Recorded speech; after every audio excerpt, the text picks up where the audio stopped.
Algebra 1, algebraic fractions. So type 1 that we're going to be looking at today is where the denominator is a constant.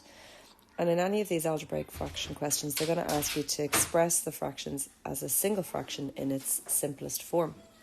So before we start, what we want to do is make sure that we have brackets. So if we write out 3x plus 2 over 4 and put brackets around that, and then minus x plus 6 over 6. Okay, so it's important to use brackets always. So brackets are your best friend because they're going to prevent any mistakes, especially when there's a minus in these questions. So the next thing we need to look at is what is the lowest common denominator. If we want to write this as a single fraction, then the denominators have to be the same in order for us to add or subtract the fractions. So the lowest common denominator between 4 and 6 is 12. In other words, 4 will go into 12 and 6 will also go into 12. So it's the smallest number they both have in common. So to make the denominators both 12, if I look at the first fraction there, the denominator is 4. So 4 goes into 12 3 times. So that means I'm going to multiply the top and the bottom by 3 so that I can get the denominator to be 12. And 6 goes into 12 twice, which means I need to multiply the top and the bottom by 2 so that the denominator will be 6. And the reason I can do this is because if I multiply the top by 3 and the bottom by 3, essentially I'm not changing the value of the fraction at all because 3 over 3 is 1. And if I multiply the top and the bottom by 2, that's also not changing the value of the second fraction because 2 over 2 is 1. So we're not changing the value of our fractions here at all. We're just writing them as a different multiple. So our next line then is going to be 3 times 3x plus 2 over 12 minus 2 times x plus 6 over 12. And if I multiply at the top line, that's 9x plus 6 minus 2x minus 12, and that's all over 12. So all we have to do now is simplify that. So we have 9x minus 2x is 7x, and then we have 6 minus 12 is minus 6, and that's all over 12. So I cannot simplify that any further, so therefore that is my single fraction in its simplest form. Okay, so let's have a look at type 2 then. Okay, so for type 2, what we have is instead of a constant as the denominator, we now have a variable. But we treat it exactly the same as we did with the denominator being a constant. So we start by making sure we have brackets around everything.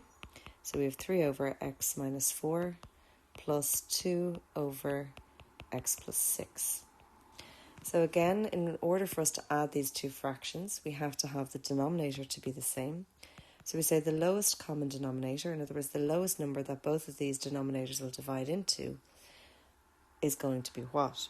So it's not as obvious when it's not a constant what they'll both divide into. So if we can't see anything straight off, well, the easiest way to find the lowest common denominator is to take the two denominators and multiply them. Okay? So if I look, how can I make the first fraction there have a denominator of x minus 4 by x plus 6? Well, I must multiply the top by x plus 6. And if I multiply the top by x plus 6, I must also multiply the bottom by x plus 6, so I don't change the value of the fraction.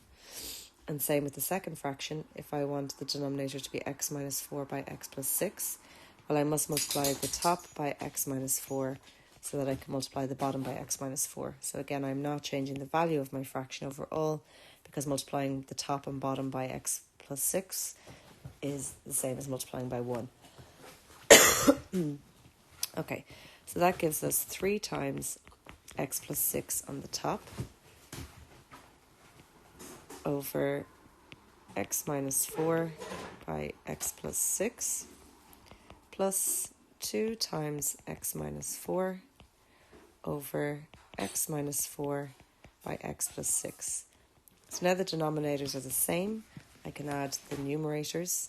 So if I multiply at the top line there, we have 3x plus 18 plus 2 by x minus 4 is 2x minus 8, and that's all over x minus 4 by x plus 6. And I don't need to multiply out the denominator there, I keep it as its factorised form. So then if I simplify the next line, I have 3x plus 2x is 5x, and 18 minus 8 is 10, and that's over x minus 4 by x plus 6. Now, sometimes the numerator and the denominator will also have something in common. So if I was to take out 5 as being common there in the top line, it leaves me with x plus 2. But there's no x plus 2 on the bottom. So therefore that is not going to allow me to simplify any further. So therefore that is my answer. So what you're going to do for me now is you're going to go to your textbooks, which is page 14. And you're going to do question 1 to 8.